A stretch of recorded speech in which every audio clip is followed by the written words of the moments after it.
I guess we could, you can't take any formal action, but we could go ahead and take ourselves to Russ, and he could visit with us a little bit about the rulemaking process, maybe.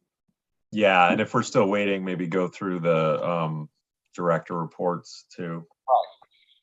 Of course, one of our directors isn't here, but we can hear from Jenny. She's smarter anyway. Yeah, yeah, pretty much. So you ready for my report? Yeah, we'll do that, and then we'll go to Russ. How's that? Okay. So a fun thing that happened this month is we met with a delegation with the National Defense University. It's with the Eisenhower School of Strategic Materials in Washington, D.C. And it's a delegation of pretty high up in the military. I mean, colonels. We didn't have any generals this time, although we have in the past. Had a brigadier. But they're very, very accomplished, and they're very established in their careers, but they come and they take this class, and it's all about national defense and strategic minerals or strategic materials generally. And so each year, except for COVID, each year they like to come to Colorado, and we talk about what we do and how we do it. And this delegation was extremely engaged. In the past, we've met from delegations from Mongolia. We met with a delegation from Afghanistan. We've met with a number of delegations over the years, and not even just through this forum, but also through World Denver and also El Pomar. So this time, though, it was mostly a delegation from the United States, although we did have delegates from Croatia and Malaysia and Tanzania, and they were very interesting. And one of the interesting things they asked, which gave us continues to give us, as much as we're giving them perspective, they're giving us perspective. They asked in earnest, what role does bribery play in your permitting process? What does it take? When does it get? And we're like, no, our statute and our rules and our board hold us to a level of transparency that does not allow for that sort of activity. And of course, the folks in the United States were nonplussed, but it was just a real an insight. There's like one delegate. This wasn't this time, but one delegate from a couple of years past said, so when they're not in compliance with their permit, when do you really bring in the military? Really fascinating, just to get these different perspectives and make these acquaintances. And we had a delightful afternoon with them. Spent a couple of hours and walk them through our rules and our regulatory framework and our policy and how all that develops and how we implement it, and then what it results in. Does it result in success or failure? What kind of compliance rate do we have, this kind of thing. And so it was delightful, and we hope to see the next class next year. So that's the main thing. Okay, any questions or comments? That's about it, though, Jenny? Yeah. Okay. Russ, why don't you go ahead and talk a little bit about our process here and what we're doing. You bet. We're going to jump to item 9 per your request here, and let me see if I can share my screen. Trying to do this one-handed, so it's always kind of interesting and stuff here. So we'll do that. And get over here. Can everybody see my screen now? No. No?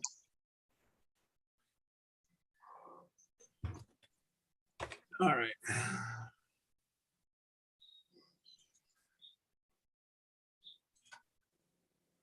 Let's see here.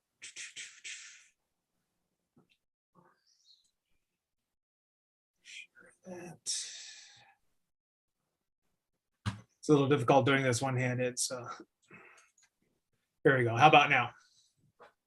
We're gonna be all right. Okay, great. Thank you. Okay, today what we wanted to talk about really quick with the board is the upcoming rulemaking, get some feedback from the board as to the way we're going to have this set up and stuff in May, and kind of give you guys an idea and stuff of where staff is headed with this. So really quick, our agenda and stuff, we're going to talk, remind everybody about the scope of the rulemaking. We're going to discuss some important dates that we've set out for our formal process. And we're working really hard to ensure that all of our parties are using our online submittal system. We had a couple of little glitches and stuff in that to start off with, but we've got those ironed out, we think. But it's thanks to Susan Bergmeyer and stuff and that we're rolling right along. And then we want to talk about our proposed format for the actual hearing in May. So just a reminder, our rulemaking is for Hard Rock only. It's for the implementation of House Bill 2019-1113. That includes language and stuff about perpetual water treatment. It gets rid of self-bonding and has a couple of other minor things and stuff there. And then we're also going to be creating a definition for production for the Mine Land Reclamation Board and division and industry, as well as talking about the temporary cessation process and doing some various updates for like e-filing and edits and stuff throughout the rules and stuff. So some important dates. Obviously, it's stuff we published on March 25th with the Secretary of State. We had a formal party coordination meeting and stuff on April 6th that was well attended. Everybody that was at that meeting and stuff on our website and that there's all sorts of notices. By April 14th, they had to request for formal party status. And as of the end of the day on April 14th, we had 11 formal parties.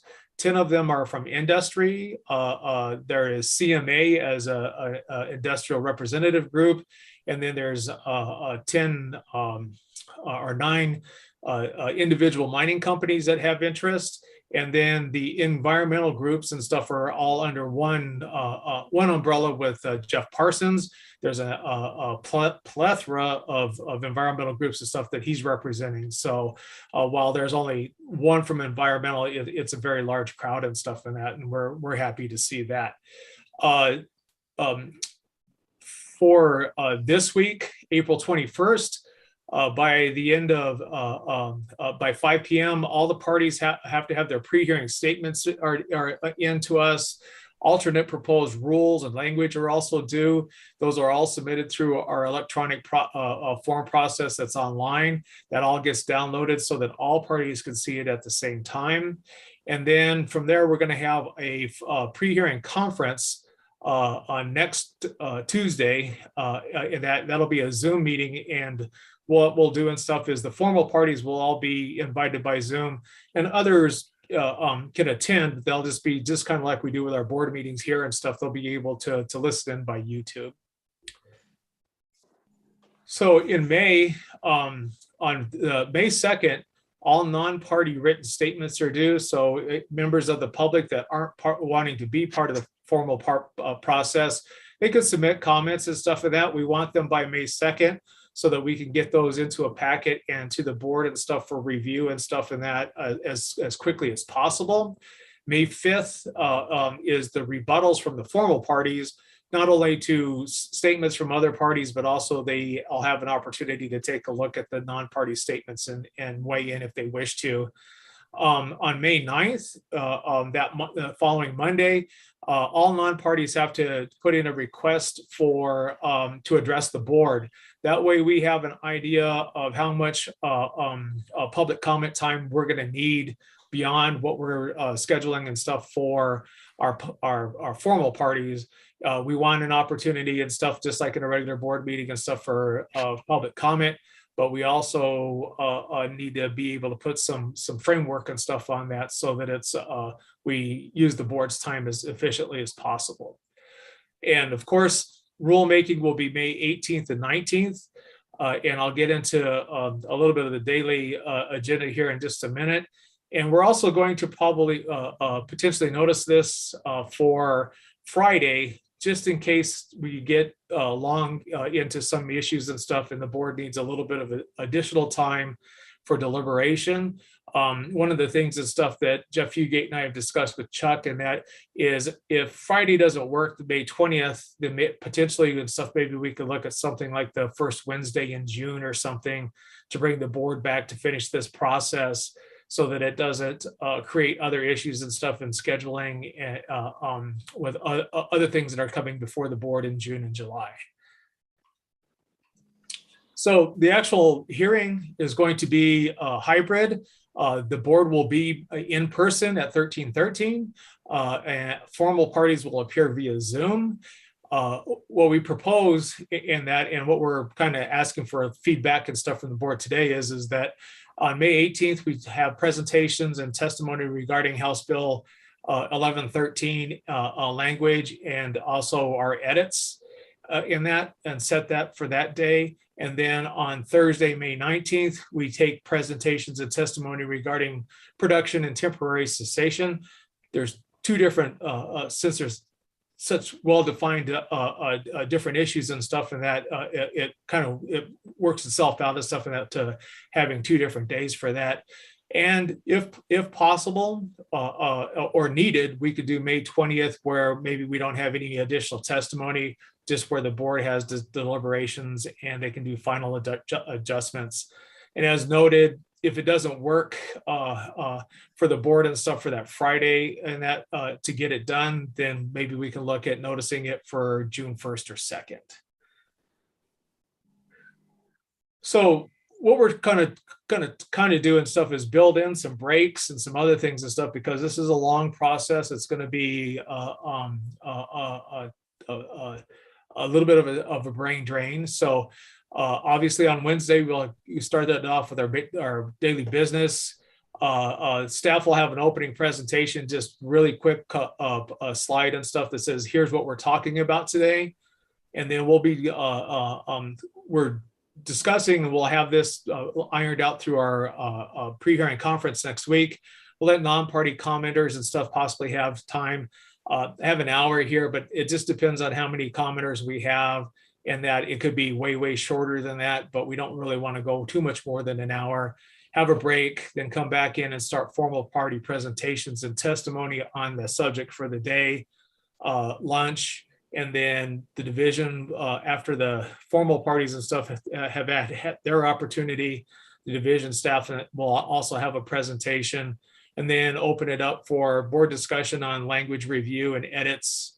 And we're recommending a hard stop around 4:30 and stuff on that first day.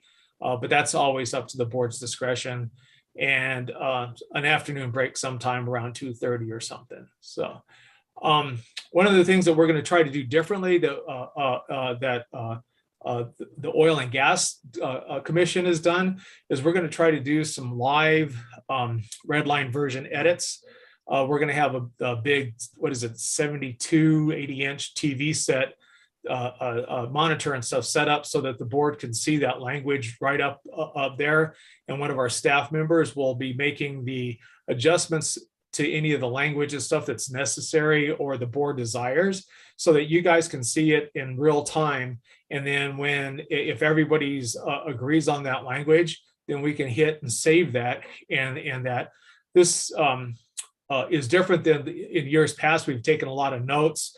We've gone through and stuff and had to do edits and stuff and that, then bring something back to the board and say, is this what you meant? Is this what the parties wanted? So forth and so on. So we're thinking we could save quite a bit of time and stuff if we're able to do this live and that. So, and our hope is that at the end of all the testimony for the day, the board can sign off on that part of it and say, yeah, we're done with that, and move on to the next part of it. And then final adoption would be occur and stuff once the whole process and stuff is complete. So important things for the board. We brought it up. If you go to the division's main webpage, right up front and stuff, there's a bullet point and stuff about rulemaking. You click on that, and that takes you to the page that has everything for rulemaking there.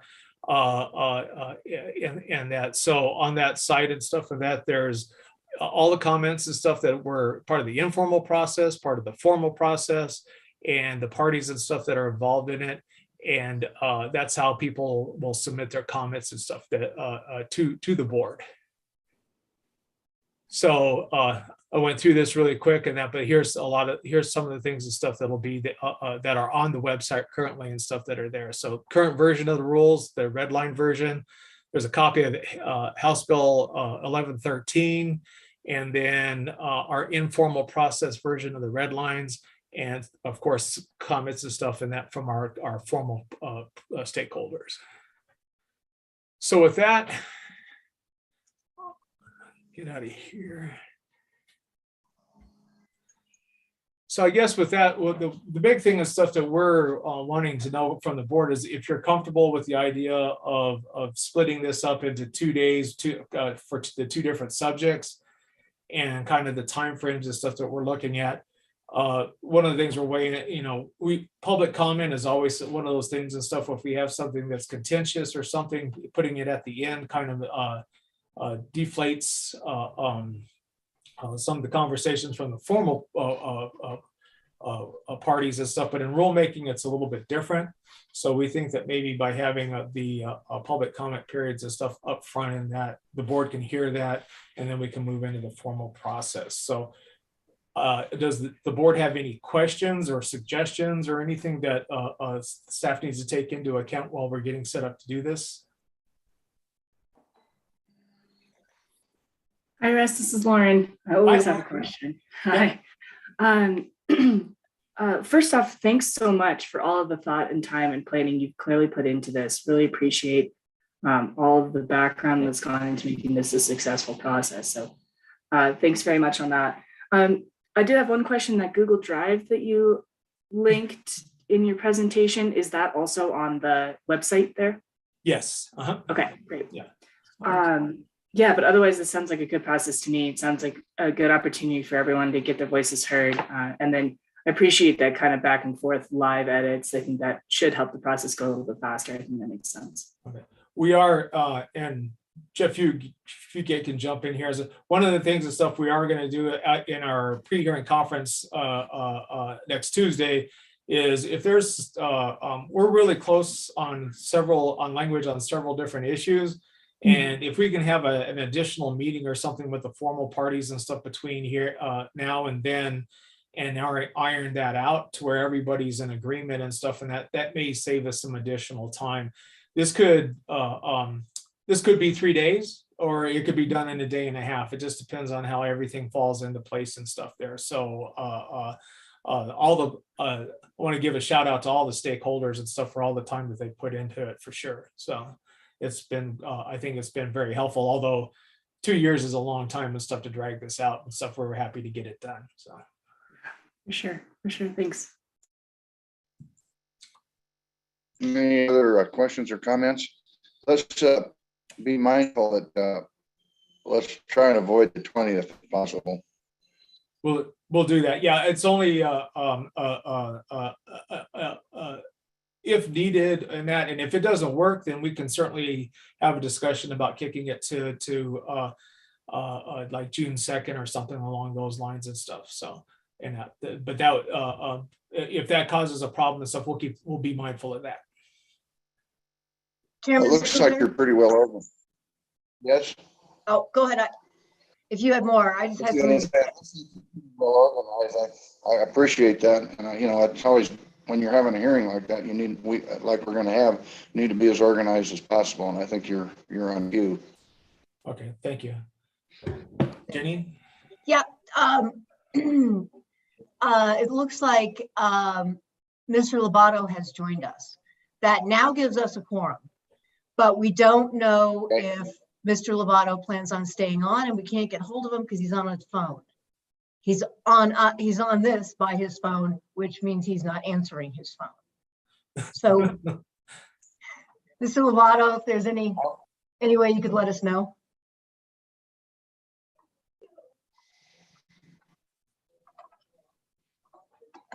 Jill, did you have a comment? I saw maybe.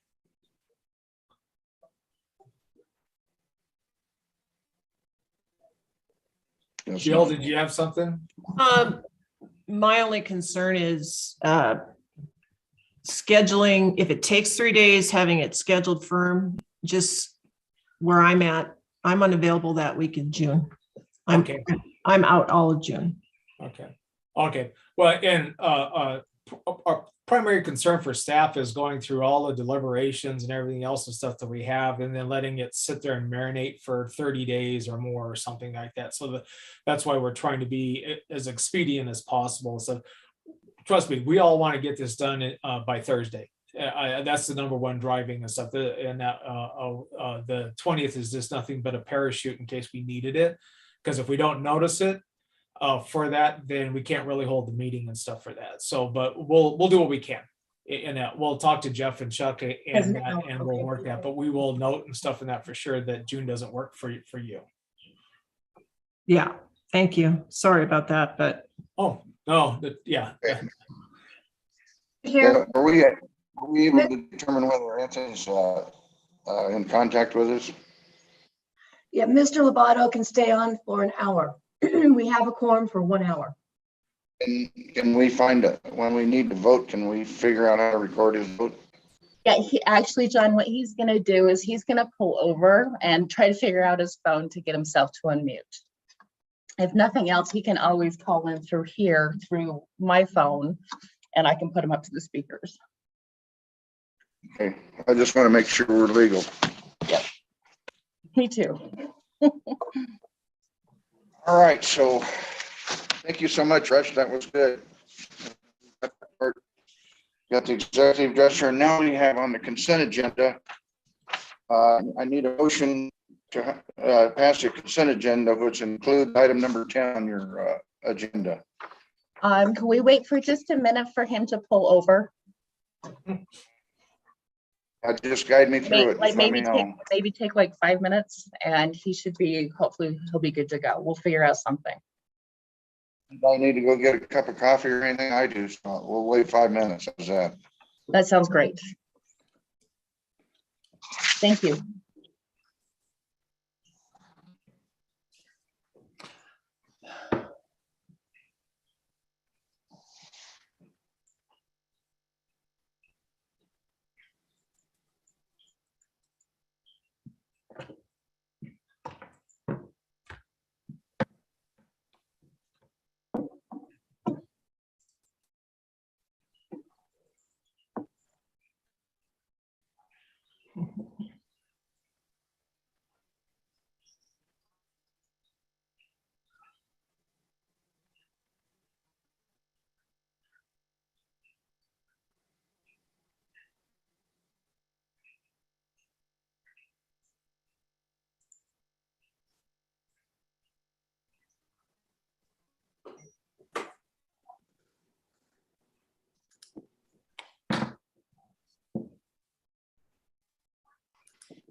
Okay, am I there? Am I on? You're on. We got you. Oh my gosh, Harris, thank you. Thank you so much. Now, welcome aboard, Anthony.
Anthony, can you hear me?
Hello? Hi, Anthony, can you hear me? Can you hear me? Yes. I can hear you. Yes. Gosh, this thing keeps going black and I don't know where I'm at. Well, and you can always, as long as you're participating, you can always, I don't know, Chuck, can he like wave his hand as yes, or can he, if it keeps I know, but going? now I can't get the video anymore. And I'm driving again. I'm going to where I'm supposed to be and then I'm 2 minutes out. Thank you so much.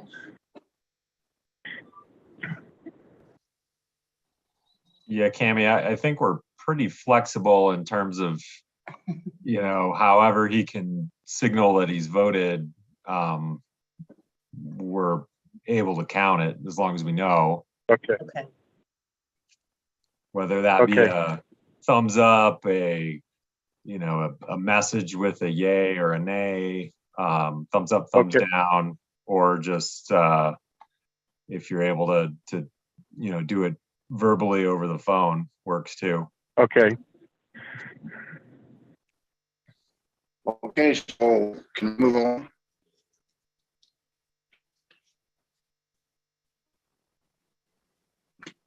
We move along. Yeah, while we've got him, let's go ahead and go over consent and such. Okay, if you'll look, we didn't have anything on our continuances and withdrawals. We now have item number 5, which is a withdrawal. I need a motion to approve that, the consent agenda, including the item number 5 withdrawal. Is there someone who will make a motion in that regard? Motion to approve. Is there a second? Second. Thank you, Anthony. It's been moved and seconded. All those in favor signify by saying aye. Aye. Aye. Okay, the motion, all those opposed, same sign. Hearing none, motion's approved. And then moving on down the agenda, we also have on the consent agenda, item number 10 is now placed on the consent agenda, and we'll need an approval of the consent agenda. So I need a motion reflecting item number 10 being on the consent agenda.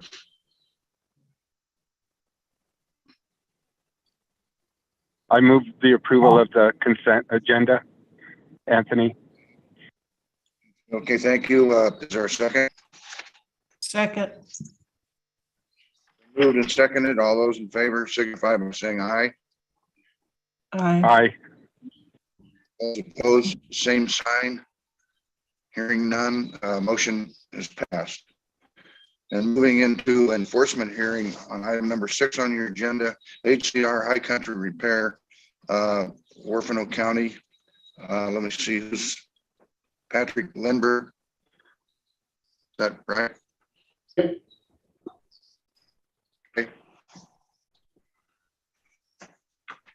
Can everybody see my screen okay? Yes, I can. Yes. Swear in. Do we need to swear in? Oh, yes, if there are any, I'm sorry. If there are any people who are going to testify on this issue, please let us know so we can swear you in. We need to know who you are. Mr. Singletary, Natasha is here for, I think she's, and correct me if I'm wrong, Patrick, is she the operator? That is correct. Okay, she's here. She can only do by chat. Natasha Goldberg is the owner of the pit. That's what she said. She can only do by chat because of her speakers aren't working. So it's one of those days. Well, I guess, In that, I can only take down verbal responses, so that will not be reflected on my record. Okay. So check Is out there- me. Sorry, excuse me. Is there a way that we could verbalize Natasha's responses so that they are part of the record? Just repeat what she writes in the chat or something. Says she is able to respond.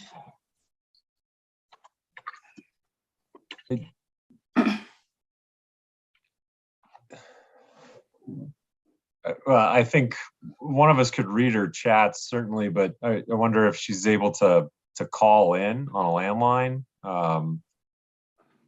or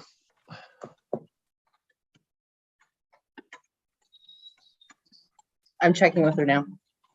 and if not, we may want to continue this one. It's a little less than ideal to have, the operator participating by chat. This is Russ Means and stuff for the division. If we can't get her on audio and stuff for that, it might be best and stuff as a matter of process and fairness and stuff to continue this. Okay, hold on just a minute. Let me see if I can't get her on. I'm going to give her the phone number to call in. And Cami, we haven't approved the summary of minutes, just FYI. Thank you. Good point.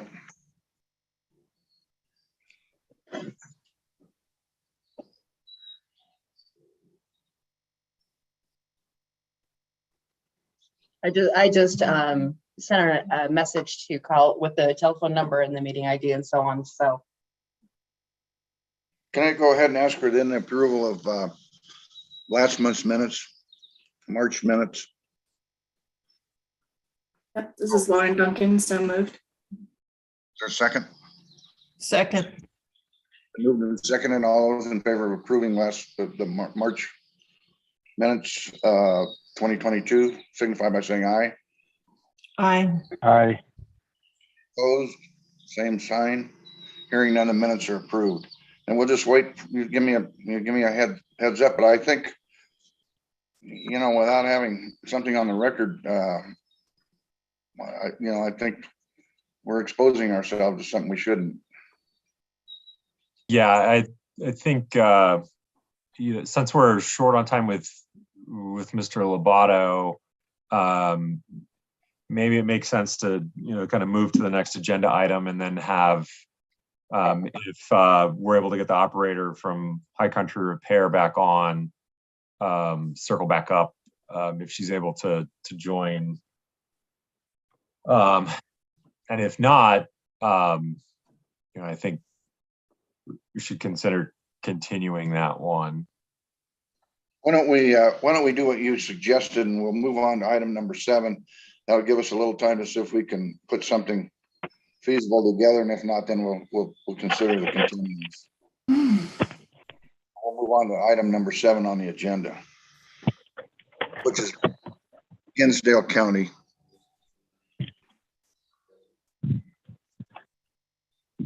Excellent. Do we need to go ahead and swear us all in? I'm on the meeting now.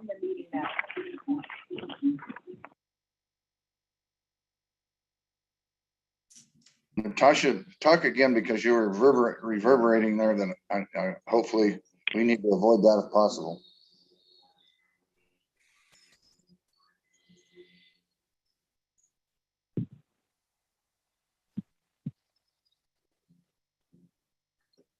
Can you hear me now? yes. Yes. Okay. So Natasha, you can hear you're a participant. Yes. Okay. If you're going to testify on this, I need to have you sworn in. Do you swear to tell the truth? Yes.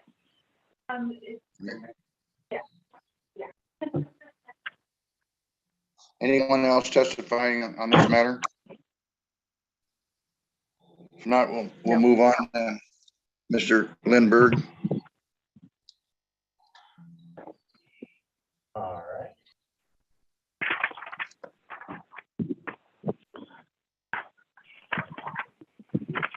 Can everybody see my screen now?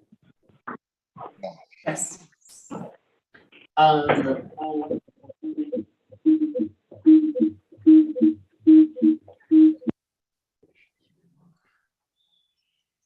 My name is Patrick Lindbergh with the division, and I'll be representing the division in this matter. Good morning, members of the board. This hearing is an enforcement hearing for the Ghost River Gravel Pit M 2003-002. The enforcement hearing is for consideration of a possible violation, cease and desist order, corrective actions, civil penalties, permit revocation, and finding the financial warranty subject to forfeiture for failure to comply with the conditions of the order, permit, or regulation.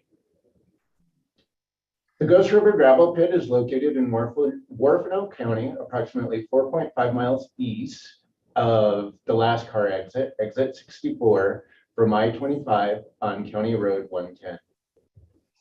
The permit is a 110C operation for 9.9 acres for the mining of sand and gravel. The post-mining land use is rangeland. The existing bond of $19,112 is inadequate at this time.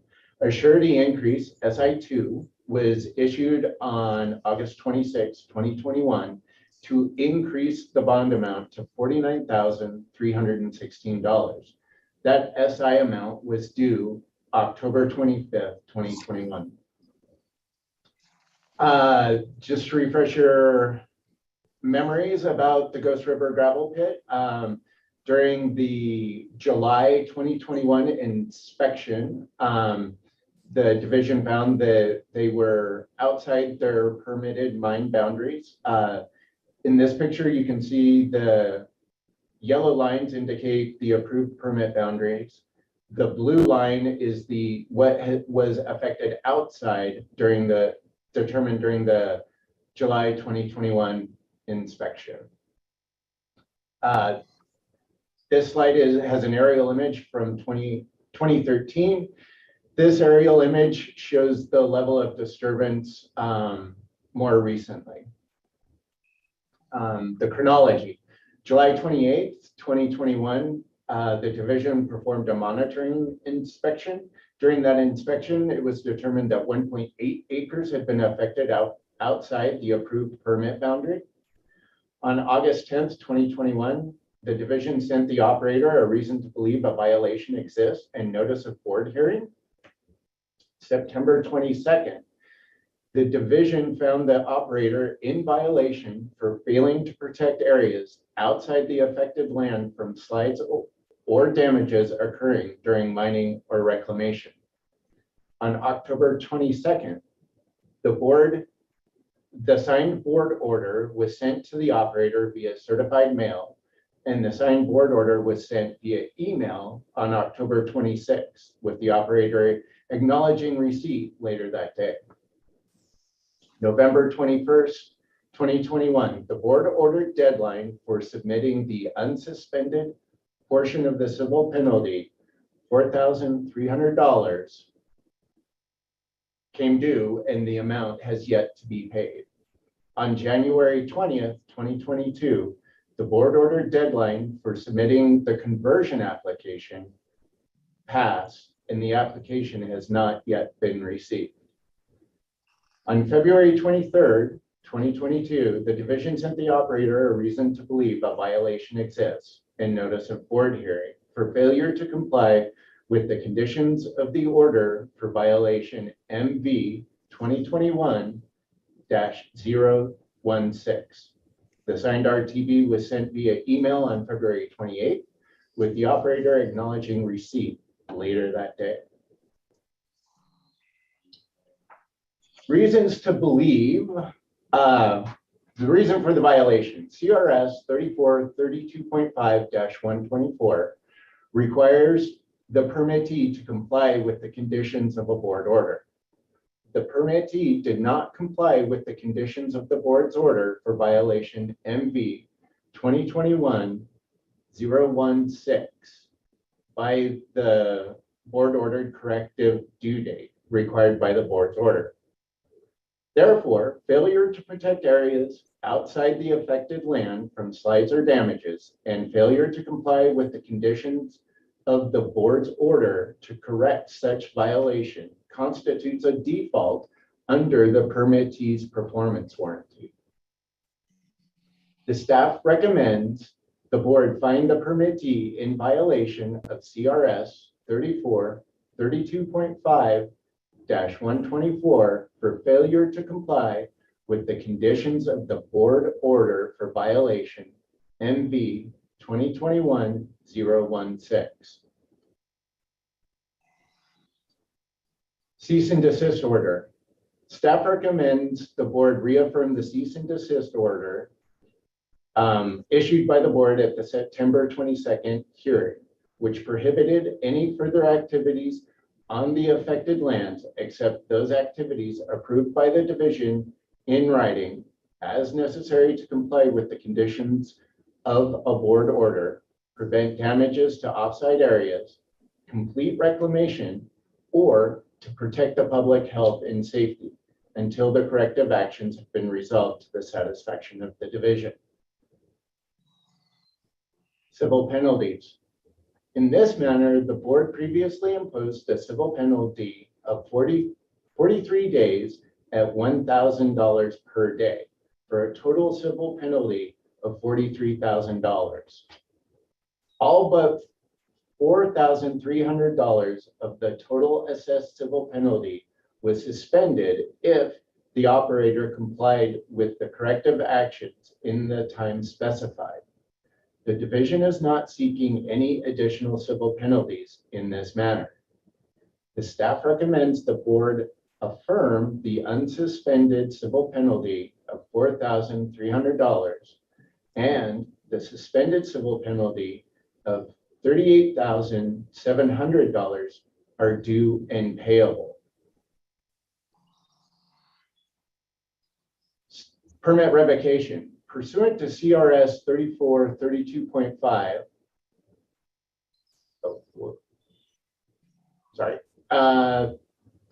Pursuant to CRS 3432.5-124, parent 6, parent A, upon determination after a hearing that a violation of a permit provision has occurred, the board may suspend, modify, or revoke such permit.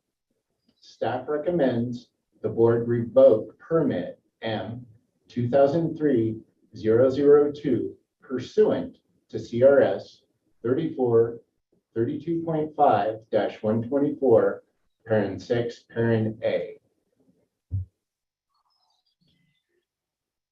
Financial warranty subject to forfeiture. Pursuant to CRS 3432.5-118, parent 1, a financial warranty may be subject to forfeiture whenever the board determines that one or more of the following circumstances exist. A, the operator has violated a cease and desist order entered pursuant to section 3432.5-124, and if the corrective action was proposed in such order has failed to complete such corrective action, although ample time to do so has elapsed. And or B, the operator is in default under the performance warranty and has failed to cure such default, although the operator has been given written notice and had ample time to do so. Staff recommends the board find the financial warranty for permit M 2003-002 subject to forfeiture pursuant to CRS 3432.5-118, parent 1, parent A, and parent B. The staff requests the board direct staff to schedule a hearing for forfeiture of the financial warranty and send proper notice to the operator and the financial warrantor. That concludes my presentation. Are there any questions? Any questions by the board?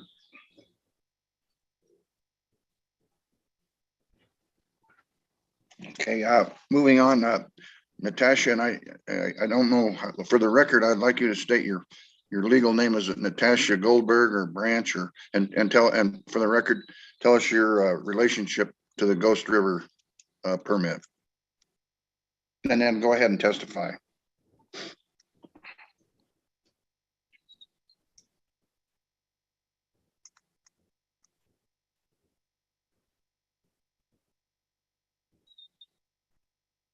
Natasha?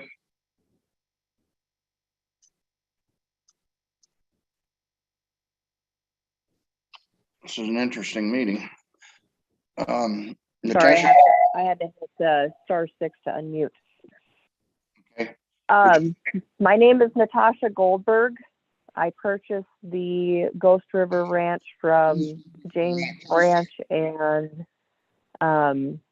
Greg Obert in 2019, where I took over the Tell us permit. your legal name and your association to the Ghost River permit. Then go ahead. I am the owner of the Ghost River pit. What's your name? Natasha Goldberg or Branch or? Natasha Goldberg. Okay. Thank you.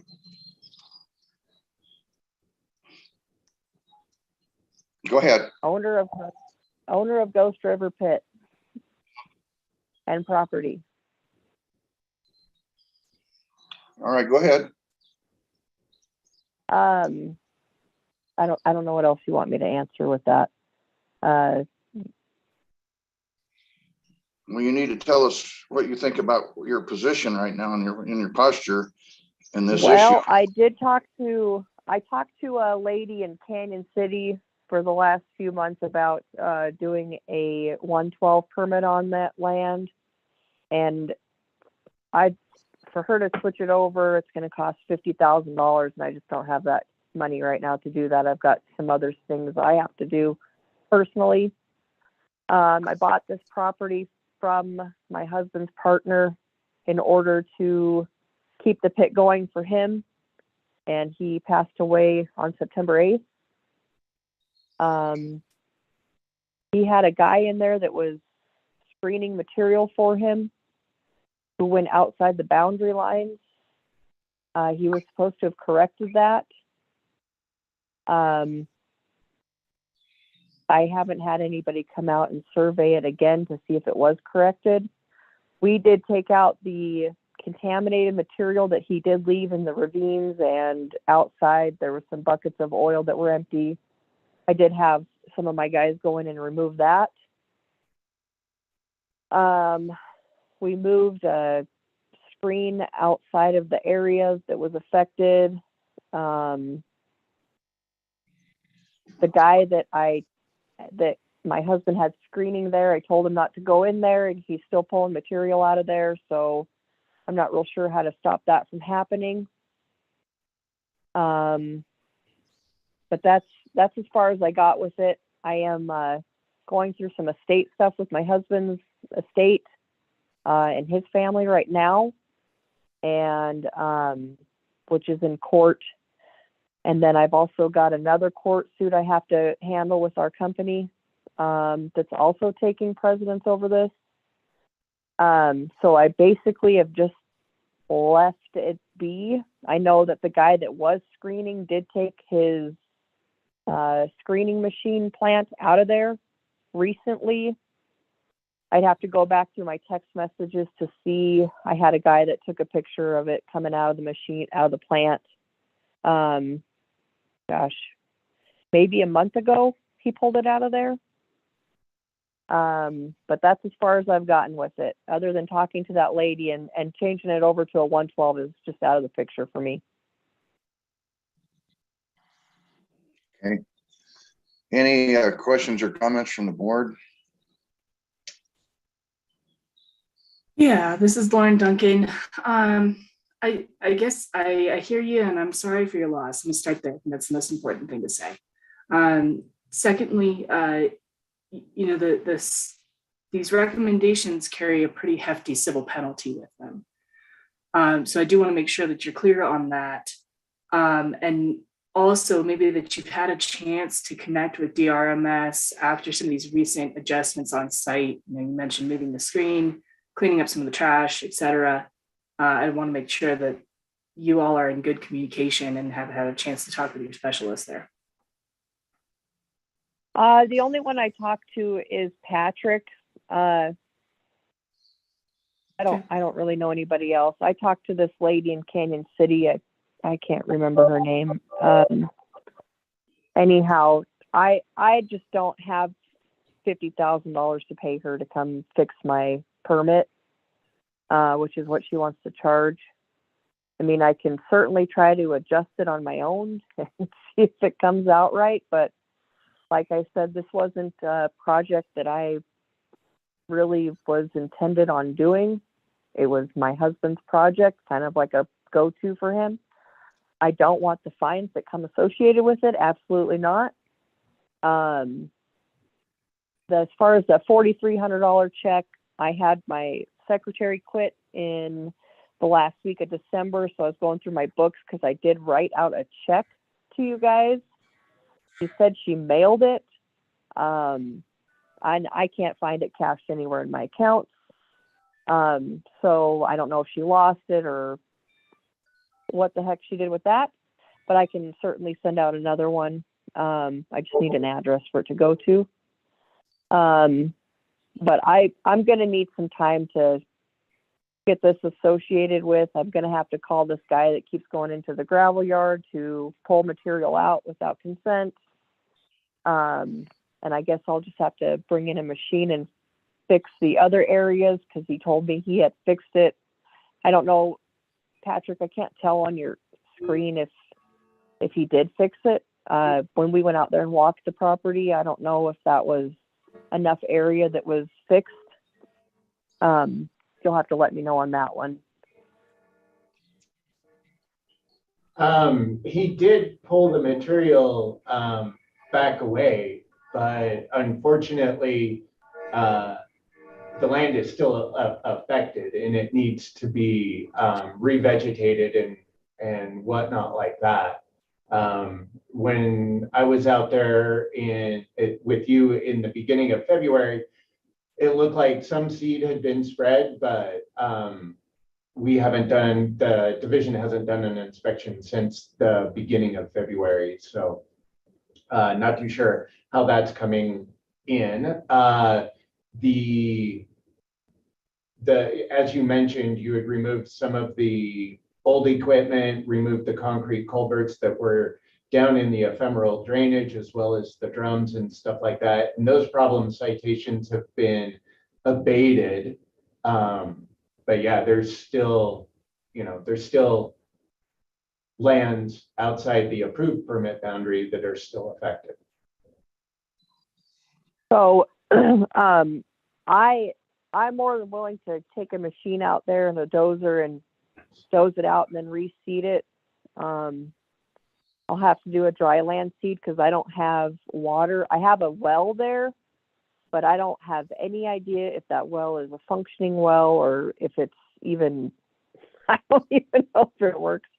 So I know how to seed, or I can get Rocky Mountain turf down here to hydro seed. Whatever fits best in that area. And I don't know if you can give me a couple weeks on it. I know it's not your problem, but I am going through this estate deal and I have court on June 7th for that in order to save my husband's estate with his family. And it's kind of taken precedence over everything in my life right now. So, but I can certainly get on the horn and try to call and contact somebody to come in and revegetate that area. Well, I guess it was all the way around is what I'm seeing. I thought it was just on that one side, but I can certainly have somebody come out and revegetate that area to get it back to the 110 permitted lines, if that works.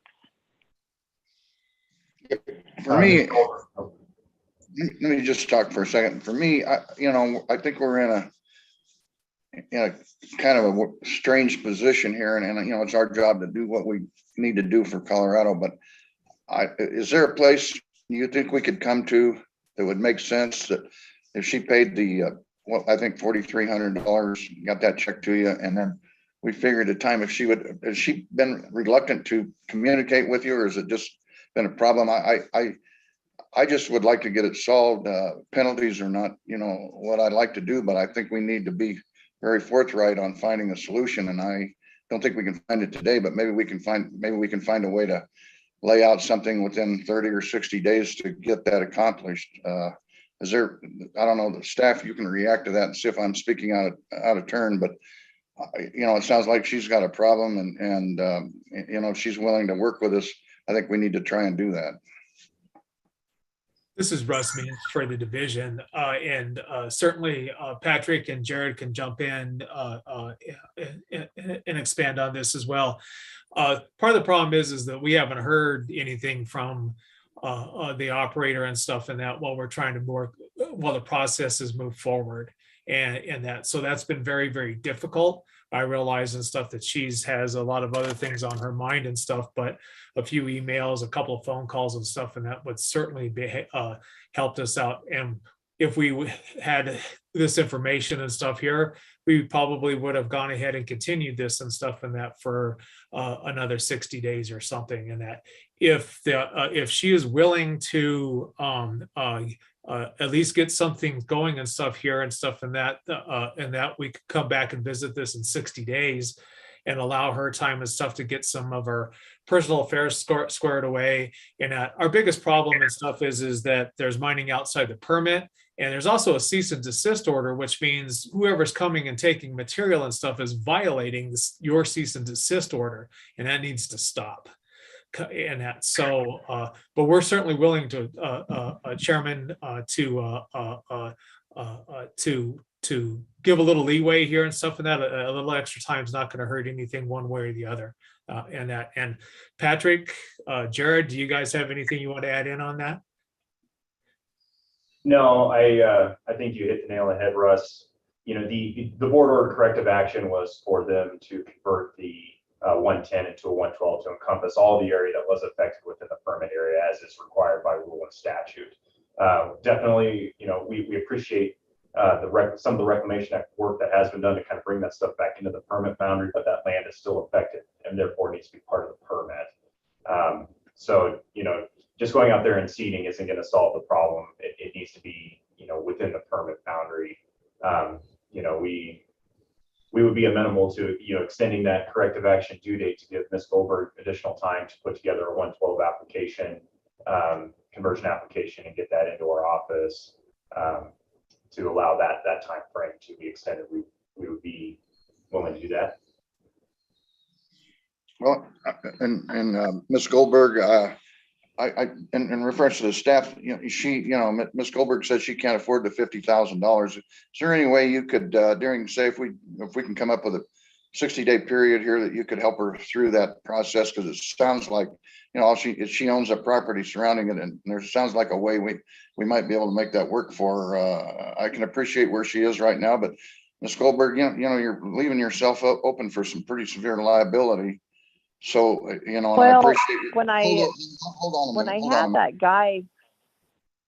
Hold on just a minute. And so I really appreciate our communication here. I'm really looser in this hearing because of what we're doing than normally we would do. But let's see if we can't find a place that could work for you. I mean, but you're going to have to stay in touch and communicate with these folks. And I know you got other things on your plate, but this is kind of important too.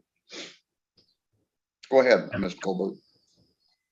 So the part that was affected, they weren't digging. They put overburden on the property. So they weren't mining there.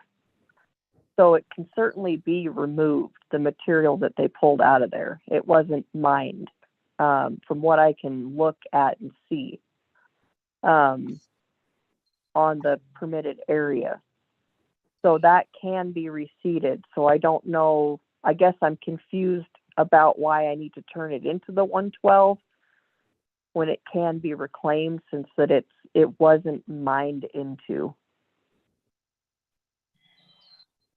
Staff, can you comment? Yeah, well, stockpiling, processing, all that falls under the definition of a mining operation and meets the definition of affected land in accordance with statute. And so that affected land has to be within a permit area. So that's why it has to be included in the permit area. So and I understand that, but she's making a comment that she removes all that material and reseeds it. Does she need to have a 112? That's how we've handled these since these situations in the past, and it's been consistent with how the board has handled these violations for as long as I've been with the division. Chairman Singletary, this is Russ Beans. We have to have a permit over the affected lands in order to have jurisdiction over it, for the board to have jurisdiction over it. And that's the problem. And it may be a minor disturbance as far as that goes and stuff, is just stockpiling outside. But we have other operators and stuff like that have come to in front of the board recently, and through consent agenda and other things and stuff that's the process and stuff, is to get this under a permit. Jared, Patrick, how many acres are we talking about here? 1.8. Let's if the board will look at this, there's another way and stuff. Instead of converting it to a 112, maybe we can take a look at a 111 2 permit for just that area, so that we have a permit in place. It's a lot easier for that permit to be put into place, and then we could use that 111 and stuff in that for that area only. And so she'd have 2 permits. But the thing and stuff is that we provide the board with a permit and stuff for jurisdiction over the area. And it would also provide an avenue and stuff for her to do something that's more affordable and possibly, and it's a short term, so she has to get it done within a year. And I want to point out, a lot of this conversation could have happened if we would have had a phone call or 2 along the way here, instead of being here and deliberating this in front of the board. But there is a possibility there. But I think and stuff that it would probably be in the board's best interest is stuff to continue this for 60 days and order the operator to have conversations with us and stuff to take a look at a possible other avenue other than a 112 conversion. But the conversion is the normal process and stuff that we do with all our operators. Okay, what if we had 60 days? We come back to the board and we see if we can't find, we haven't arrived at a fair resolution at that time. I mean, and I guess I'm asking the board, the staff today to say, Ms. Goldberg, you're going to have to be in touch with these people within, a week or right away to get this thing started.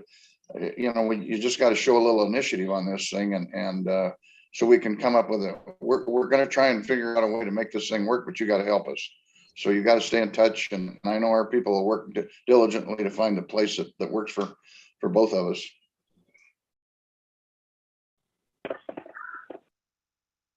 I communicate with Patrick through email when I have a minute to talk to him.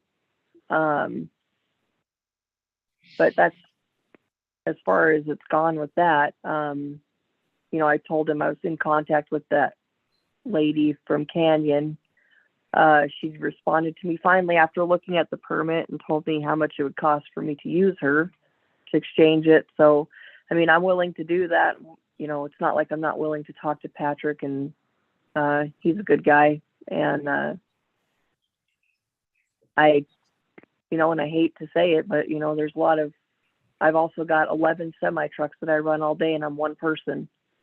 So, my husband died, and I have 3 companies I have to take care of now on my own. And so the lack of communication, it is much easier for me to do it through an email than it is through a phone call. Because, just sitting here on this phone call, I've missed 13 phone calls, and that's, since 9 o'clock this morning. So email is much easier for me to communicate. It's not that I haven't responded to any of Patrick's emails. I'm willing to, go out and meet him whenever. I'm willing to respond to emails, contact these people.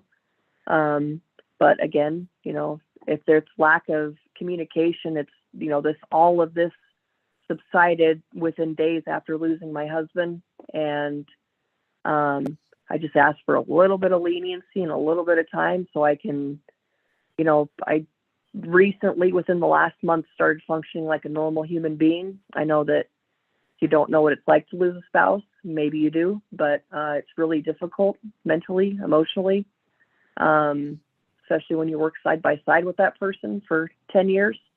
So I just need a little bit of time, and I had a lot of grieving I needed to go through, and that was during the time that you guys were at the pit. The day after my husband died was the day that you guys had a meeting, the first meeting, and my phone broke out and died. So I was unable to finish that meeting, and I apologize for that. But, less than 24 hours after my husband died, that was kind of not on my priority list to be on that phone call. I don't have anybody else to be on that phone call for me. But I'm, 100% here now. And all I can do is move forward from here and work it through. If I can do the 111 instead of the 112, if it's more cost effective, that would be fantastic. Because, it's not a huge pit that we pull a ton of material out of. Maybe, honestly, like next to nil out of there a year. So it's not like it basically sits there 90% of the time and does nothing. So if I can have some extra time, that'd be great. If I can have a little bit of leniency on not communicating, that'd be great also. I understand that you're upset that I wasn't very communicative, but I did have some other things go on in my life. So if I can just have a little bit of leniency, that'd be great, and I'll cooperate and whatever I need to do, but it's going to take me some time because I'm only one person. So this is Lauren Duncan. I feel like we've had a good discussion here today. I feel like we've got a good communication line open between the division and Ms. Goldberg. I'd be willing to make a motion that we continue this for the next 60 days, and during that time frame, hope that the operator and the division can be in close email communication, so that we can kind of work towards a resolution for everyone that makes sense for both parties, and not kind of impose some potentially undue violations and civil penalties today. Is there a second? Well, hang on, let me make that more official, but go ahead, Ms. Nelson, I think it's going to be. I have a question. So I agree with what you're saying, Lauren, but the first part, the $4,300 should be submitted as soon as possible. Sure, so let's make kind of a I'll hybrid look at that. recommendation. Is that part of the spirit of your motion, Lauren? Yeah, I can make this more official. Let's see. For permit number M-2003-002, I move that we continue the discussion until it's April, so May, June, July, Mine Land Reclamation Board. That would give some time. And in the meantime, I move that we affirm the cease and desist order, except for those actions necessary to comply with the conditions of the previous board order, preventing damage to offsite areas, completing reclamation, or to protect public health and safety until the corrective actions have been resolved to the satisfaction of the division. I move that we affirm the unsuspended civil penalty of $4,300 and make that due and payable to the division. And we will continue the conversation on the remaining suspended civil penalty of $38,000 and $38,700 to be due and payable at a later date. And I think I'm going to stop there. Yeah. Is there a second? Second. Second, any discussion? Which is what I wanted to do, but the only thing, Ms. Goldberg, is I would suggest that within the next day or two, to make sure, what is today already, Wednesday, at least start an email back and forth with Patrick so that we can, lay out a timetable that, and I understand, and we're going to work with you, I think. And I mean, certainly that's my posture here. And but you can just help us a little bit so that, and I know what, I know where you are. I live just east of where your office is here in Pueblo. So I know where you are, and I know where the Lascar Road is, and I know what we're talking about here. And if on a cease and desist, if you're having a problem there, call the Warfano County Sheriff and tell them somebody's, getting into your pit and trespassing on your property there, which is, and sometimes the Warfano doesn't respond, but that gives you a little bit of a chance there. But anyway, that's my discussion. Is there any other discussion pertaining to the motion? Okay. All those in favor signify by saying aye. Aye. Aye. All those opposed signify same sign. No opposition. The motion passes. Thank you, Lauren, and good luck, Ms. Goldberg. And I appreciate where you're coming from, and let's find the right place and get it solved. That'll be a problem off your back too. Thank you.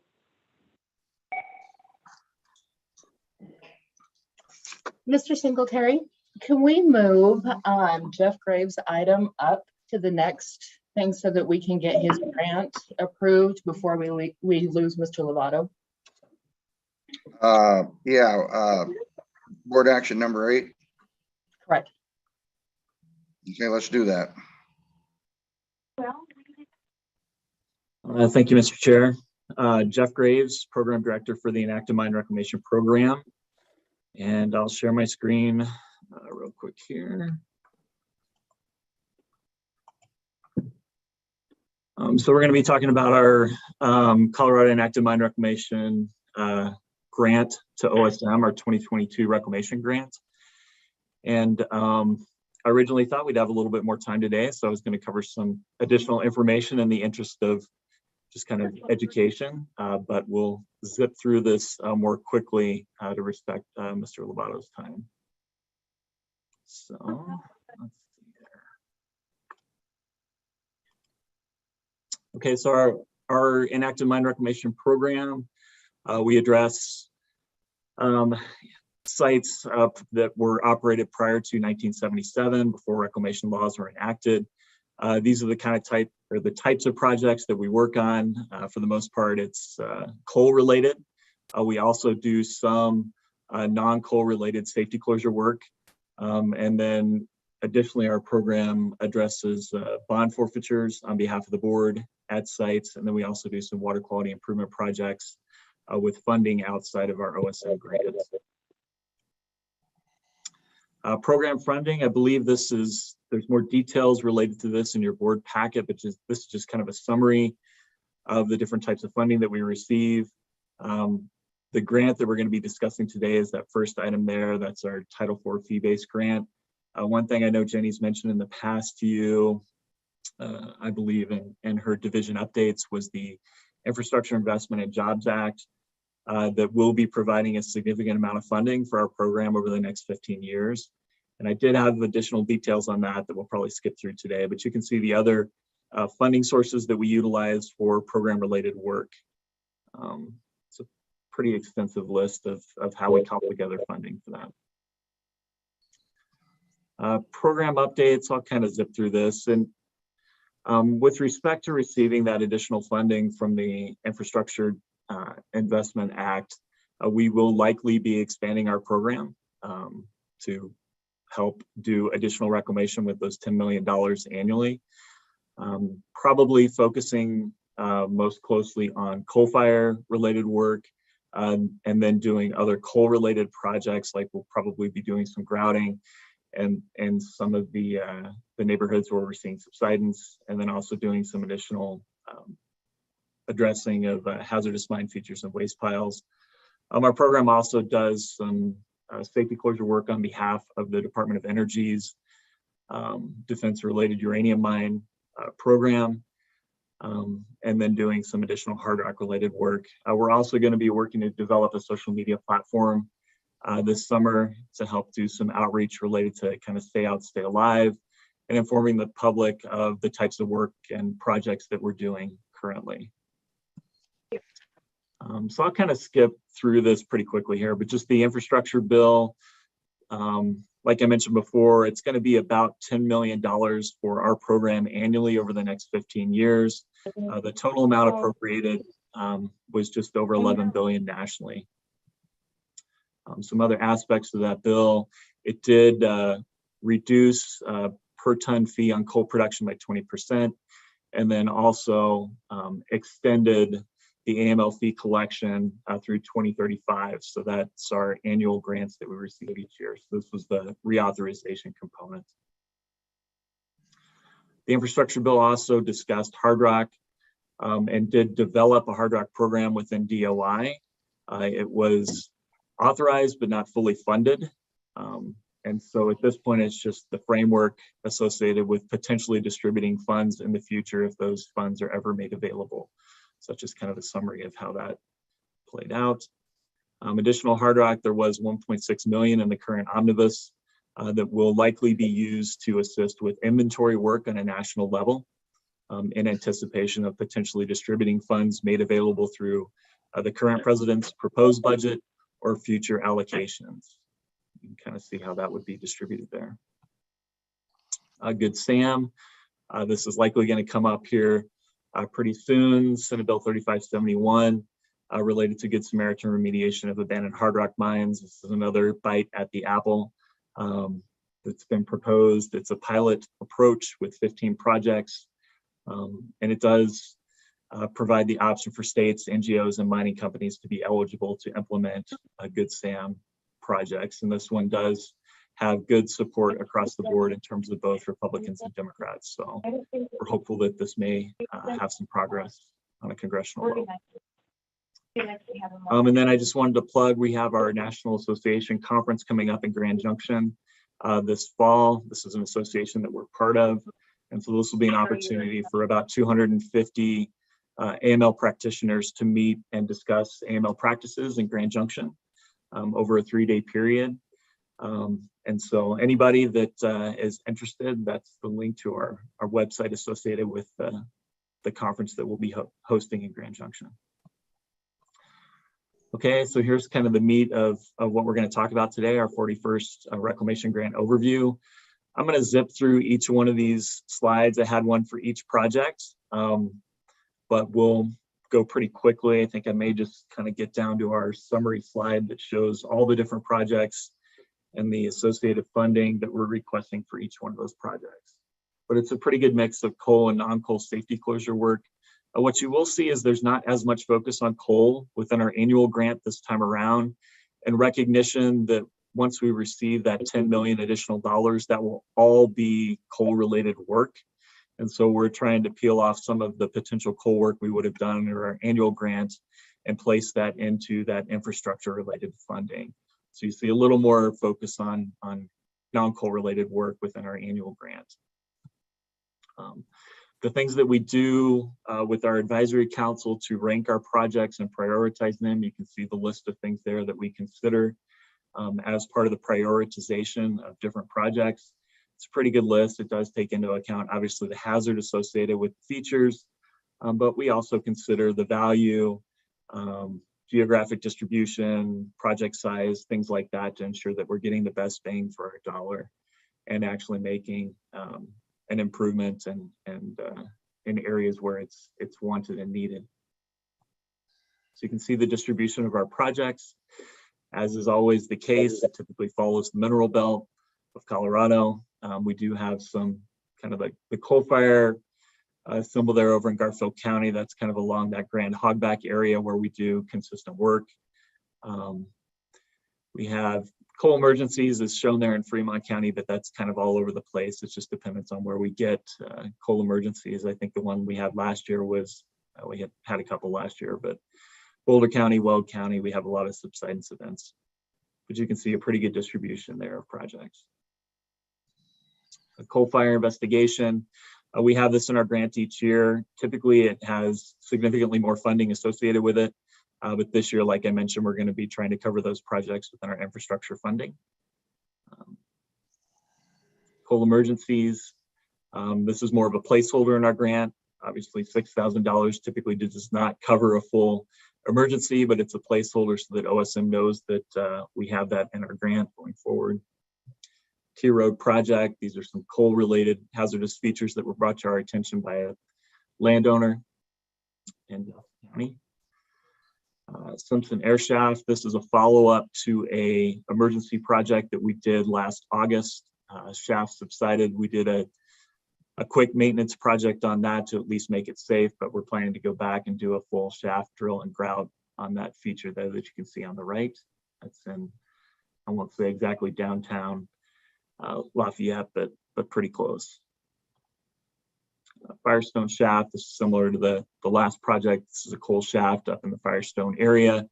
A couple of subsidences have been pointed out to us by the local residents, and we're concerned that those may reflect a shaft that is getting ready to cut loose or subside. So we're going to do some investigation on where that shaft is, see if we can find it, and then if we do find it, do some drill and grout on that to safeguard it. This project, Idaho Gorge, located in Clear Creek County, 38 hazardous mine openings. You can see on the lower photo there on the right, that's a road leading up to one of the adits. So these are pretty accessible features. So those are the total costs and how those costs are split out there in terms of the requested funding. A lot of SMACR funds, but also quite a bit of partner funding on this project. Blackhawk, obviously in the Blackhawk area, Gilpin County. This is an area where there's a significant amount of trail development by the city of Blackhawk and Gilpin County. And so we're partnering with them to do some work. There's also an outside feature over in Boulder County that we're going to be working on. Far and wide, this is kind of a catch-all project within Park County to address 35 hazardous mine openings. A lot of these are located on BLM and Forest Service lands, but we are requesting some SMACRA funds to partner on that project.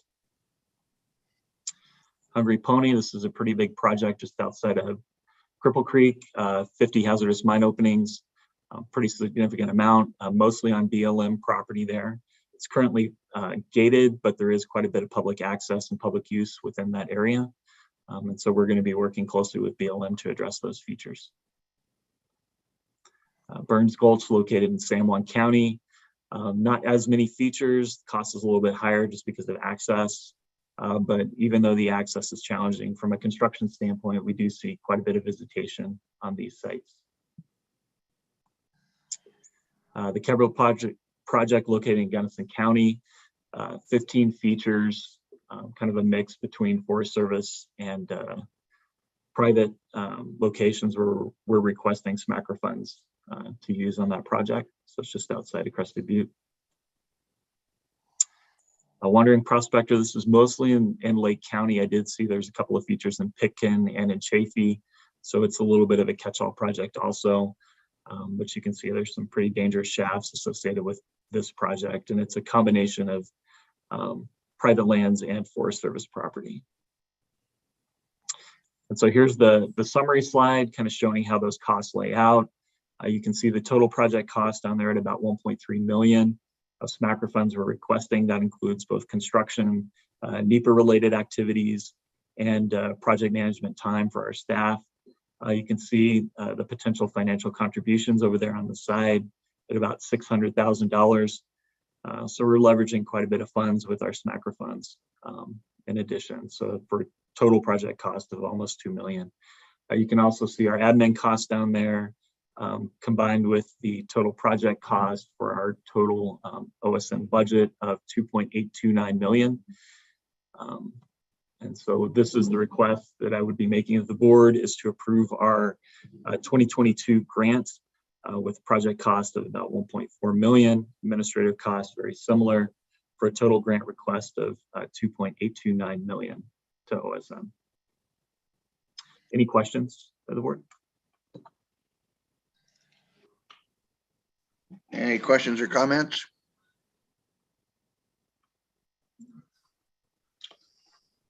Is there a motion to approve the grant request?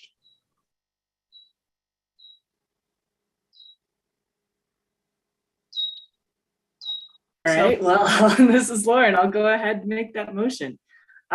Definitely, I would move that we approve the Colorado Inactive Mine Reclamation Programs 2022 OSMRE AML grant, and say along with that, keep up all the good work and thanks for all that you do. Thanks, Lauren. Is there a second? Second. Been moved and seconded. All those in favor signify by saying aye. Aye. Those Aye. opposed, the same sign. Hearing no opposition, motion passes. Thank you, Mr. Chair. Thank you, board. Thank you. Okay. This is Anthony. I don't know if I'm unmuted, but once again, I apologize for having to drop off. You did you vote, Anthony? Can we? Yes, I did. A thumbs up on the video. All right, good. Okay, then we'll thank you very much, Anthony, and we'll move on to back to board action on item number 7 on the agenda. Excellent. Do we need to go ahead and swear in, Mr. Chair? Anybody testify? The people who are testifying in regard to this issue, please identify yourself. Lucas West with the division. I do. Anyone Travis else? Marco with the division. I do. Okay, thank you. Russ Means with the division. I do. Okay, I'm kind of a little comprehensive, I'm a little apprehensive about Russ. We gotta watch him. I wanted to make sure we did get Kai Abraham. He's the operator in this site. Make sure his response was entered into the record. This is Kai Abraham for the operator, and I do. Okay, thank you, Kai. Excuse me, I'm sorry to interrupt. Anthony, are you going to be able to stay on for a little bit longer, or did you just jump off? He may have just jumped off. We lost him. You lost him, guys. But I well, we- do believe that Tim Mock is going to join us here in a few. Okay. So, at least I believe so. Okay. I just want to be sure that we can actually make a judgment at the end of the day here and not just waste everyone's time. Well, said Tim might be here in a few. What do you figure a few is? I'm texting him right now. He just texted and said, I'll be right there. And so I'm just asking him right now. Okay, good. Well, I still think we can proceed. If you'd like, Lucas. Yeah, if that's the board's pleasure to go ahead and start the presentation or start the discussion. Tuck, is that okay?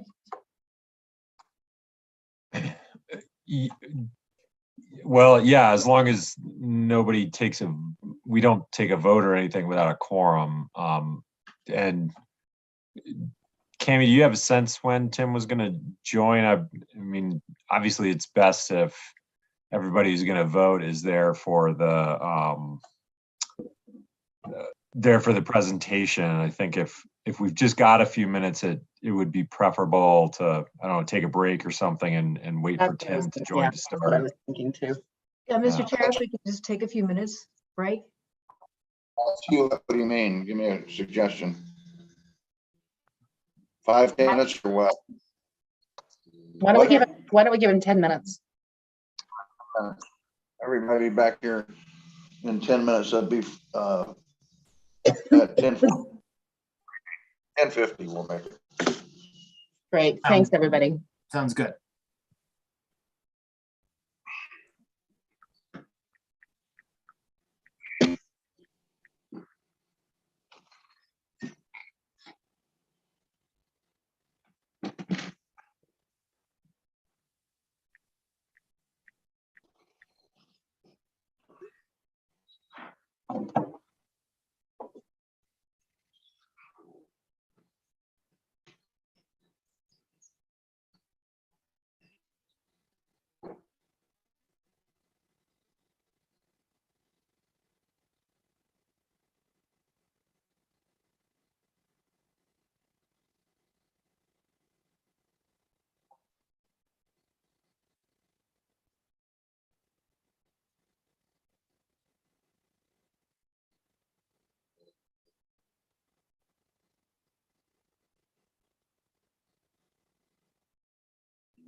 Mr. Singletary, it looks like Mr. Mock has joined us. Mr. Mott, good to have you. Good morning. How's it going? Apologies. We're at the conference, the Outdoor Partners Conference here. And I can't get a late checkout, so I'm on. I just got to move downstairs here. So I will be there in just a second, but I'll keep the computer on and listening. Apologies. Okay, well, we have one last item, so we'll clue you in. We'll go ahead and get started with the staff. Thank you. Okay, thanks. Go ahead, Lucas. You're muted. Now that I'm unmuted, good morning, ladies and gentlemen of the board. My name is Lucas West, representing the division in this matter out of the Grand Junction Field Office. The item before you today is an operator's request for an extension to the financial warranty due date that was ordered under Board Order MV 2021-026. This is a request that the division does not support, but the operator has requested a hearing. The request submitted is for a 60-day extension to the current due date for the financial warranty under item number 4 of the board's order from our December hearing. And that 60-day due date actually expires today. Today is the due date required for an additional $30,000 of financial warranty. The request also details that the operator is seeking this extension to allow resolution, time for resolution for litigation with the Colorado Department of Public Health and Environment. The primary reason that the division does not support this extension request is that the operators made statements regarding consideration of bankruptcy, financial distress if resolution is not achieved with the Colorado Department of Public Health and Environment. And this gives the division great concern regarding the outstanding reclamation liability on site. And that's really our primary reason for opposing this extension. The litigation with CDPHE is an entirely separate issue. The fact remains that we have an outstanding reclamation liability. We have given the operator the notice of the $30,000, 60 days to present that. And we believe that an extension in this matter is not warranted. So with that, I will go ahead and turn it over to the operator to make his presentation, and then we can open it up for board questions at the end if there are any. Any questions so far? If not, I'll put the operator on. Is it Kai? Yes, Yes, it is. Yeah, and you've already been sworn, is that correct? have. Okay, go ahead. Well, I'm a little reticent to, I know we've got the meeting here and I appreciate everybody giving us time. We're in a really tough situation. The company has very few resources. We've been taken, there's legal action initiated against us by CDPHE for $700,000 in penalties and fines. And we have attempted to we've made several settlement overtures to them. They don't seem to be budging much. Our position is any money that we are going to get to settle this issue with CDPHE, and this isn't your division's problem, I understand, but it's going to have to be raised from investors. If they're successful, I mean, as this legal action plays out and they become successful, they get a massive judgment against them, we're kind of finished. We're very much finished. We don't have the resources to withstand that. And our investors have said, could we at least get a 60-day extension to continue our negotiations with CDPHE on the premise that if we put up more bonding money now, or we are asking investors to put up more money for reclamation bonding, only to lose it in a court action, they're very reluctant. You can probably understand they've got extreme reluctance to do that. We think if we can resolve this with CDPHE. It will be done within the next 60 days, or it won't be done. And the path forward would be very clear to us. Now, having said that, one of the things that Lucas didn't tell you, because he didn't know, was that we want the division on our side. We've had a great relationship with this division and all of our inspectors for literally 40 years, almost 40 years now. We did send in a check and a financial warranty with all the appropriate financial warranty forms via FedEx yesterday. It should be hitting your Denver office today. So we're going to comply with the board order no matter what. But what we would like the board to do is maybe hold the check, give us time to discuss this further with CDPHE, hoping that we can get to some kind of resolution that's going to save the company. I don't know what else to tell you beyond that, except we're really in a tough spot. Any questions from the board? Comments? Thoughts? Yeah, this is Lauren Duncan. I guess let's talk about this site both ways. If you are able to work with CDPHE, reach some form of settlement, which I assume you're hoping is less than that $700,000, you're able to continue operations and continue managing the site as you have to date. I know we talked earlier about some issues with access in the winter, discharge ponds, the water treatment center, et cetera. So all of that would then continue if you're able to, specifically the water treatment is what I'm asking about, would continue if you're able to continue operating. We've made plans. We bought equipment. We've got people scheduled to go there. Yes, we're going to continue treating the water. We're not doing any mining right now. It's just a matter of treating water. We've got it all set up. We've got the budget to do it. We're going to have people on site first of next month. We're monitoring the weather daily now to make sure see if we get up there. And we've made plans to be there ASAP and continue treating water and doing all the things to remain in compliance. Okay.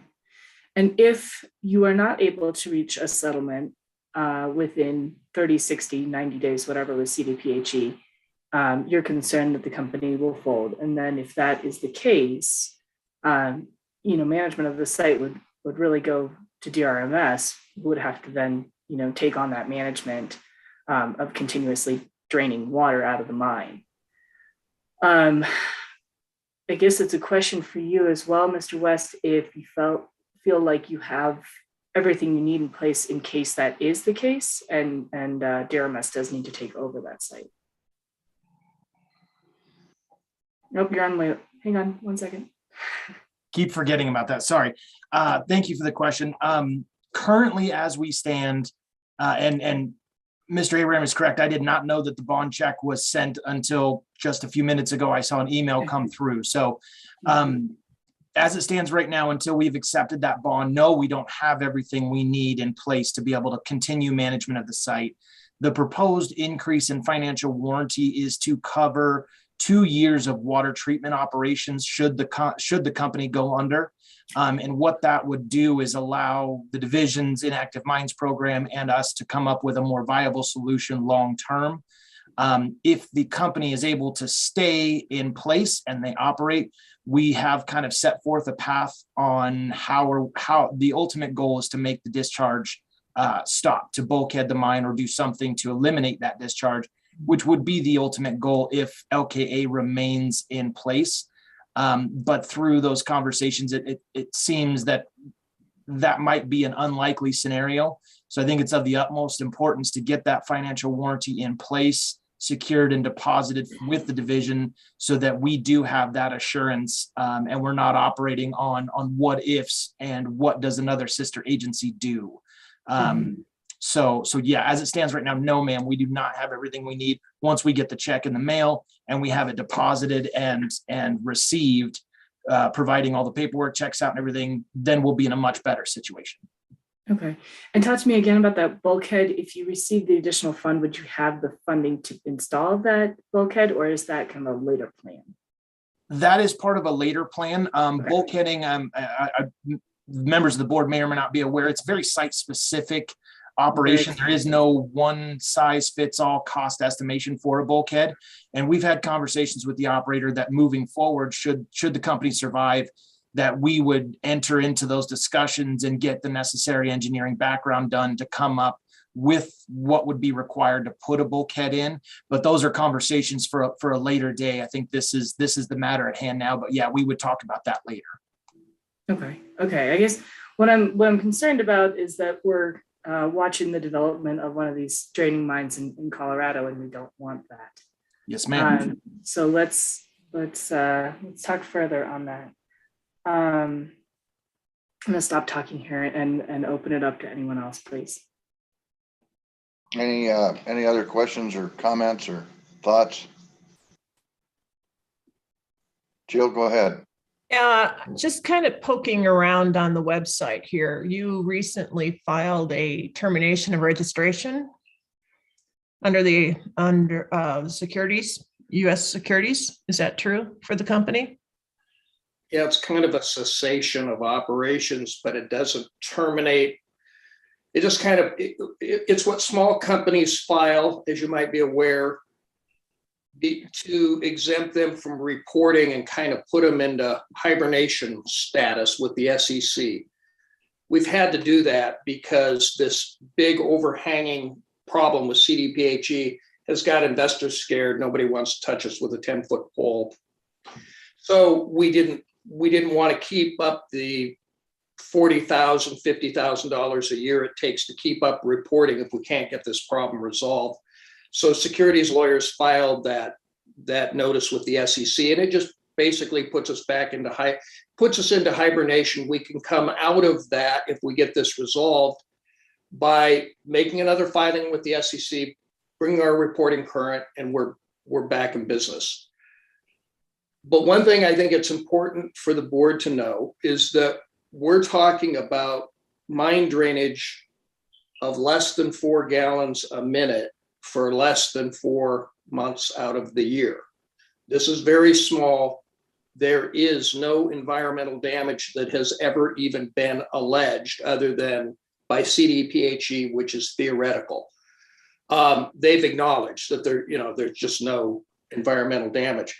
But one of the things I would say, since we've already submitted the check and the financial warranty, is that we're just asking that you hold the check for 60 days. If we can't get it resolved, we'll walk from that money and leave the division with those funds. I mean, we're not, you already got the check. I mean, we wanted to send that as an expression of our goodwill and desire to stay in compliance with the division.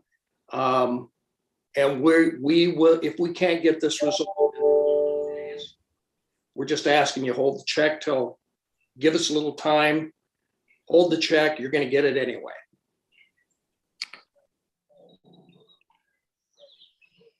One more question. I mean, can you kind of bring us up to speed on some of your back and forth with CDPHE and kind of what your prospects are regarding the settlement?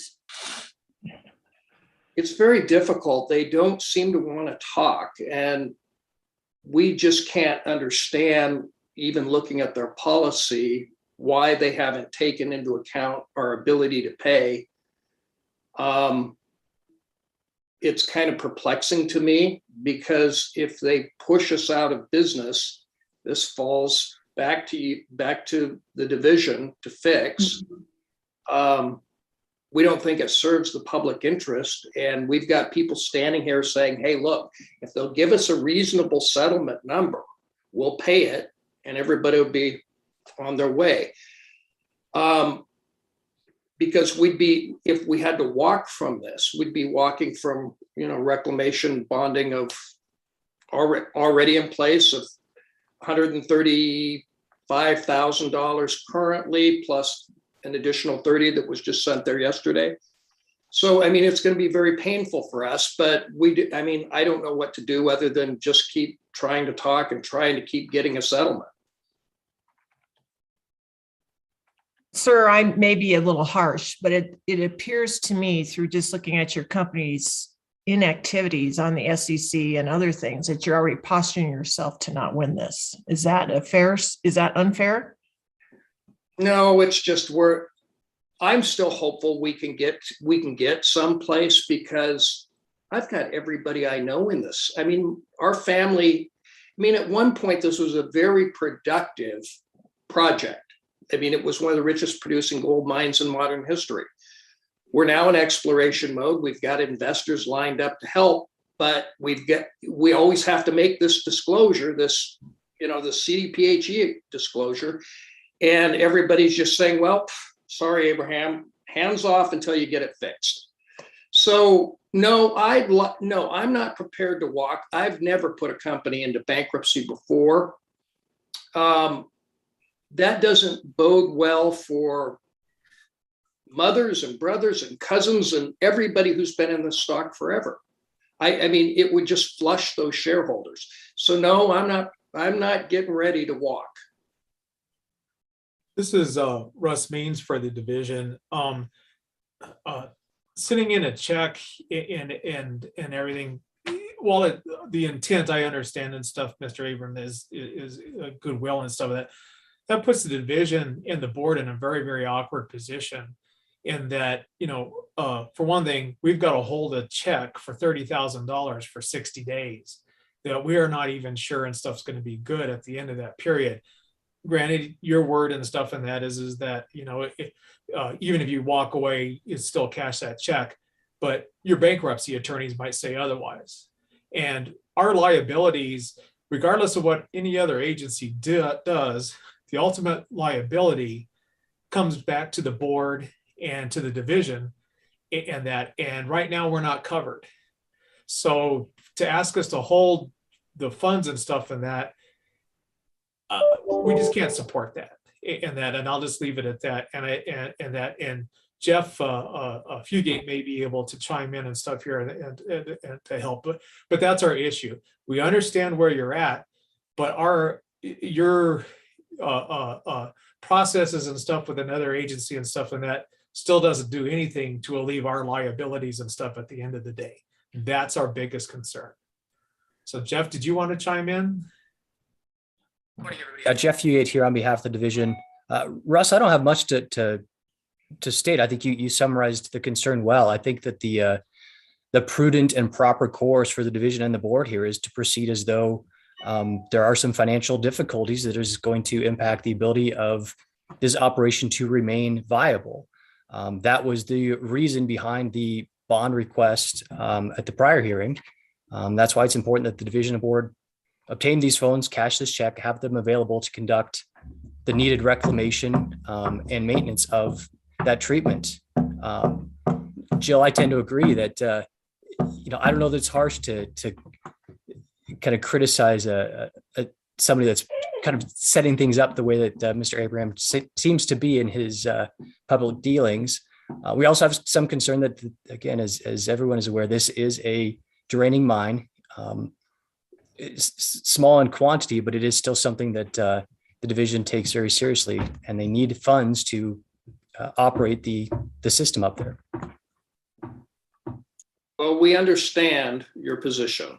We really do. We've worked a long time with the division. We understand how that works and that you have a public responsibility to uphold. Russ, one of the things you don't know is that check was issued not by LKA, but one of our investors, drawn on an entirely separate account. So we can prove funds, but if I understand the division's position completely. I don't know how to even argue our position, except to say that you can verify funds and they're drawn not on the company that would be going into bankruptcy. and a bankruptcy attorney and all the complications that come with that are not going to upset what we've just submitted. One thing I would like to point out is now knowing that as well, there's additional paperwork with a check coming from a third party group that needs to be done that in the email, I don't see it. So I think that the division would not be comfortable, holding a check. We need to get it in place, no matter who it comes from, cash it, get it in hand, and be in a better position with our financial warranty. Yeah, that there is a specific forms for third-party checks and that for warranties and stuff that have to be processed. And not having seen any of the paperwork or anything else, I can't attest to it one way or the other. But it's certainly a concern and stuff whether we would even be able to accept what was submitted today in that. So that just further clouds the issue and stuff in that on our from our perspective. Well, then we don't object. I mean, we don't have grounds to object. I mean, we were just hoping possibly something could be worked out. We're in a tough spot, but we want to maintain a good relationship. We've complied with MLRB's orders, and I think Lucas will confirm that. The check was there today. I mean, it's from a third party, but it's on behalf of LKA, and the operator's name is still there. We're not going to, I don't know how your process works, but we just assume that just because it doesn't come from LKA doesn't mean that what we've submitted is invalid, but maybe I'm wrong. Okay. Yeah. Our financial warrantors, specialists and stuff have nightmares and stuff about third-party checks and stuff that are not processed and stuff correctly. So that's something we'll have to take a look at. So. Okay. Well, thanks everyone. I really appreciate the conversation. I think I'm ready to make a motion if there's no other discussion or questions. Any other discussion? If not, then Lauren, go ahead. Okay, for file number M-1978-091-UG, I move that we deny the request for extension to the financial warranty due date set in MV-2021-026. Is there a second? I'll second. Been moved and seconded. Any further discussion? If not, all those in favor of the motion, please signify by saying aye. Aye. All those opposed, signify the same sign. Hearing none, the motion passes. Thank you. Okay, and I guess we're at public comment. Is there any public comment awaiting us? I believe there was actually one more item on the agenda. What was it? The temporary cessation discussion for file number M-2006-017. Actually, Lauren, that one was the one that you guys voted for consent. Okay, thank you. I only saw, okay. Yeah, the final agenda actually shows it. Gotcha. Okay, I have the one from a few days ago then. It gets revised and Apologies. finalized. Okay, thank you for the clarification. Any public comment? If not, do we need to go into executive session? Anything, Chuck? No, nothing this month for executive session from me. Okay. Any further discussion items or questions or preponderance or whatever? If not, we'll adjourn. Okay, thanks so much for your diligence today. It's been an exciting meeting, to say the least. Thanks, everybody. You guys all take care, and I'll be in touch soon. Okay, thank you.